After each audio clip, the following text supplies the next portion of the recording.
भगवान शिव आदि अनंत निराकार और निर्गुण है। संपूर्ण ब्रह्मांड में कोई भी ऐसा व्यक्ति नहीं जो भगवान शिव के बारे में न जानता हो, लेकिन भगवान शिव के सत्य स्वरूप को जानना सबके बस की बात नहीं है। हम शिवलिंग की पूजा तो करते हैं, लेकिन हम में से ज्यादातर यह नहीं जानते हैं कि शिवलिंग का वास्तविक अर्थ क्या है। शिवलिंग क्यों पूजनीय है?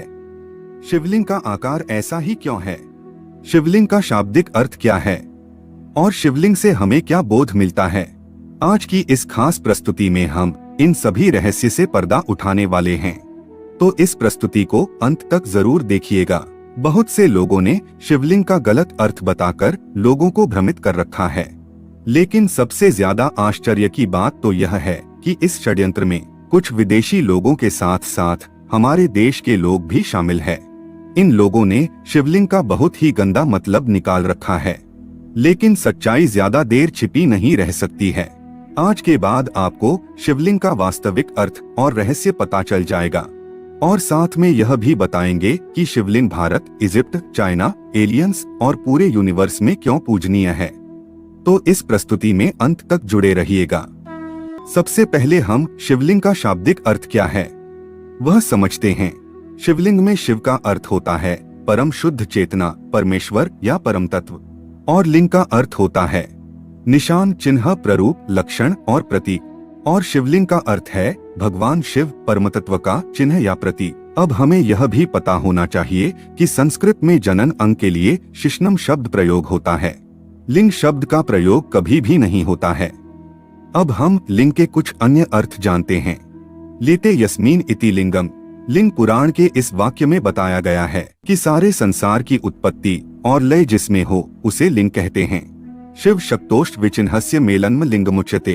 शिव पुराण की विदेश्वर संहिता के इस वाक्य में कहा गया है कि शिव और शक्ति का मेल ही शिवलिंग है। आइए अब हम जानते हैं कि शिवलिंग वास्तव में क्या है।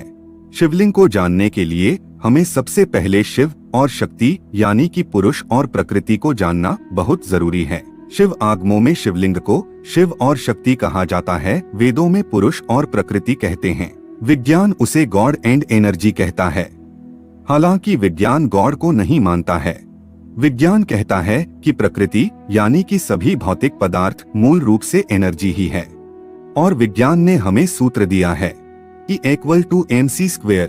विज्ञान का यह भी कहना है कि प्रकृति ऑटोमेटिक है, यह दिन रात जन्म मृत्यु सब प्रकृति ही करती है, ईश्वर का इसमें कोई हस्तक्षेप नहीं है। जबकि हमारा वैदिक धर्म कहता है कि प्रकृति यदि ऑटोमेटिक है तो उसे ऑटोमेटिक बनाने वाला भी कोई है। सृष्टि निर्माण के बारे में विज्ञान हमें बिग बैंग की थ्योरी देता है, लेकिन बिग बैंग से पहले क्या था उसके बारे में विज्ञान मौन हो जाता है। विज्ञान हमें यह भी नहीं बताता है कि बिना स्पेस के, बिना अवकाश के कोई चीज संभव ही नहीं हो सकती, तो बिग बैंग कहाँ हुआ था। लेकिन हमारे वैदिक धर्म में बिग बैंग से पहले क्या था उसकी भी बात की गई है। अब हम प्रकृति की बात करते हैं। प्रकृति का मतलब यह नहीं है कि जो हमें दिखाई देता है। प्रकृति का मतलब होता है कृति से पहले यानी कि बिफोर क्रिएशन, यानी कि सर्जन से पहले जो स्थिति थी वह कहलाती है प्रकृति। प्रकृति में सब कुछ पैदा करने की क्षमता थी, वो जो चाहे पैदा कर सकती थी, और इसीलिए प्रकृति को सर्वगर्भाय कहा जाता है। जो भी संसार में पैदा होगा वह प्रकृति से पैदा होगा। जो चीज जहाँ नहीं है वहाँ से पैदा नहीं हो सकती। X निहिलो निहिल fit. विज्ञान के इस मूल सिद्धांत को हमारे यहाँ हजारों साल पहले ही बता दिया गया था। Out of nothing nothing is produced, from zero can be zero produced, something can produce something. इसका मतलब कि समथिंग समथिंग को प्रोड्यूस करती है, मतलब कि समथिंग यानी कि प्रकृति एग्जिस्ट करती है। इसीलिए कहा जाता है कि प्रकृति अनंत है, इन्फिनिट है। ना सतो विद्यते भावो ना भावो विद्यते सतः। जो चीज जहाँ पर नहीं है वहाँ से वह चीज निकल ही नहीं सकती। ऐसी प्रकृति 3 गुणों से युक्त है, सतोगुण, रजोगुण और तमोगुण। जब यह तीनों गुण साम्य अवस्था में होते हैं तो दुनिया में कोई भी चीज पैदा नहीं होती, क्योंकि प्रकृति में जड़ता है, चेतनता तो उसमें है ही नहीं।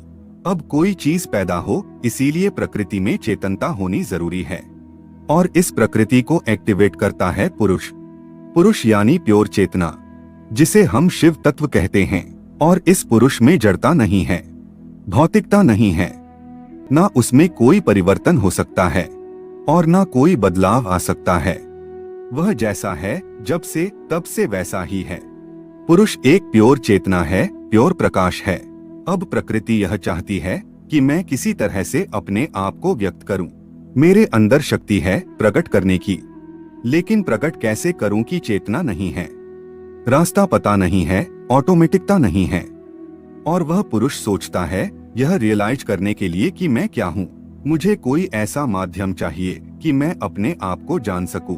और जब पुरुष और प्रकृति, शिव और शक्ति, गॉड एंड एनर्जी का संयोग होता है तो सब कुछ प्रकट होने लगता है, सर्जन होने लगता है, अणुओं का मटेरियल बनने लगता है, अणु आपस में जुड़ने लगते हैं, ब्रह्मांड बनने लगते हैं, देवी देवता प्रकट होने लगते हैं, जीव सृष्टि जन्म लेने लगती है, दिन और रात होने लगते हैं, और यह सारी सृष्टि ऑटोमेटिक बनने लगती है।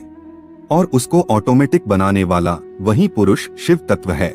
पुरुष और प्रकृति, शिव और शक्ति के मिलन को सिंबलाइज करने के लिए, चिन्हित करने के लिए शिवलिंग का सर्जन हुआ। अब यह याद रहे कि शिव कोई ऐसा व्यक्ति नहीं है जो इस सृष्टि में कहीं निवास कर रहा हो। शिव चेतना की परम अभिव्यक्ति है, जिसकी आगे कोई विभाज्यता नहीं है। एक अस्तित्वहीन अस्तित्व, नाम और रूप से परे अस्तित्व। और इस निर्गुण अनंत शुद्ध चेतना को शिवलिंग के माध्यम से दर्शाया जाता है। और इसी परम तत्व को सगुण रूप में भगवान शंकर के रूप में दर्शाया जाता है। शिव निर्गुण ब्रह्म के प्रतीक है तो शंकर सगुण ब्रह्म के प्रतीक है। अब हम जानते हैं कि शिवलिंग का आकार ऐसा ही क्यों है। शिवलिंग शिव और शक्ति, पुरुष और प्रकृति के मिलन का प्रतीक है। तो प्रकृति को हम कैसे सिंबलाइज कर सकते हैं? यदि हम प्रकृति को पत्तियों के रूप में दर्शाते हैं तो प्राणी और दूसरे सभी तत्व छूट जाते हैं। यदि हम प्रकृति को मनुष्य के रूप में दर्शाते हैं तो भी प्रकृति को पूर्ण रूप से नहीं दर्शा पाते हैं, क्योंकि प्रकृति अनंत है और इस अनंत और विशाल प्रकृति को दर्शाने के लिए जाने वाला प्रतीक भी विशाल होना चाहिए, जैसे कि गैलेक्सी या ब्रह्मांड। और प्रकृति को ब्रह्मांड के रूप में दर्शाना एकदम सटीक है, क्योंकि उसमें प्रकृति के ज्यादातर सभी तत्व शामिल हो जाते हैं।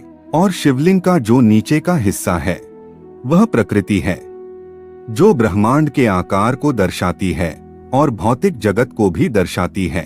अब शिवलिंग का ऊपर का हिस्सा ऐसा क्यों बनाया गया है?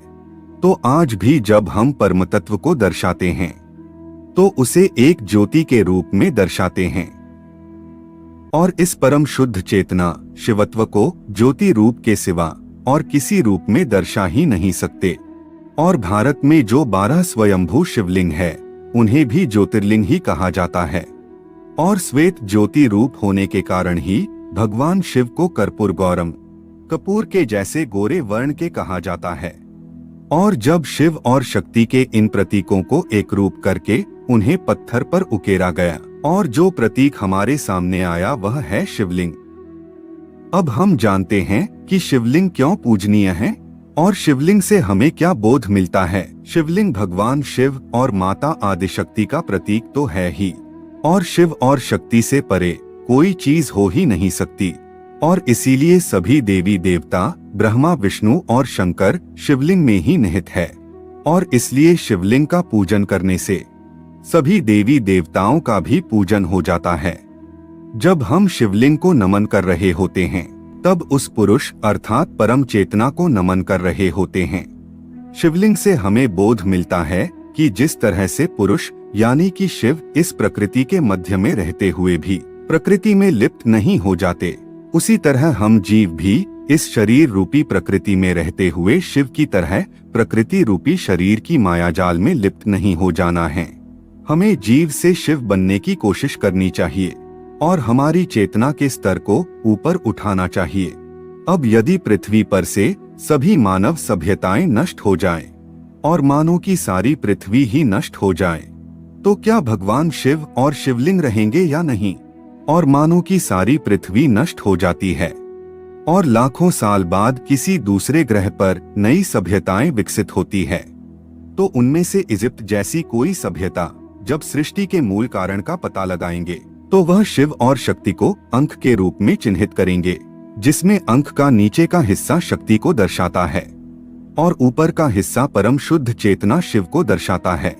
और चाइना जैसी कोई सभ्यता शिव और शक्ति को यिन और यांग के रूप में चिन्हित करेंगे, जिसमें काला रंग प्रकृति को दर्शाता है और सफेद रंग शिवत्व को दर्शाता है। अब सवाल यह बाकी रहता है कि क्या एलियंस भगवान शिव में मानते हैं? तो एलियंस भी भगवान शिव में मानते ही होंगे, क्योंकि भगवान शिव यूनिवर्सल है। बस फर्क इतना हो सकता है कि शिव के नाम और प्रतीक अलग हो सकते हैं। भगवान शिव सनातन है, सृष्टि के मूल कारण है, आदि अनादि है। सृष्टि रहेगी तो भी शिव होंगे और सृष्टि नहीं रहेगी तो भी शिव होंगे। तो मित्रों, यह प्रस्तुति आपको पसंद आई है तो प्रस्तुति को लाइक और चैनल को सब्सक्राइब जरूर करें और कमेंट में ओम नमः शिवाय अवश्य ही लिखेगा। धन्यवाद।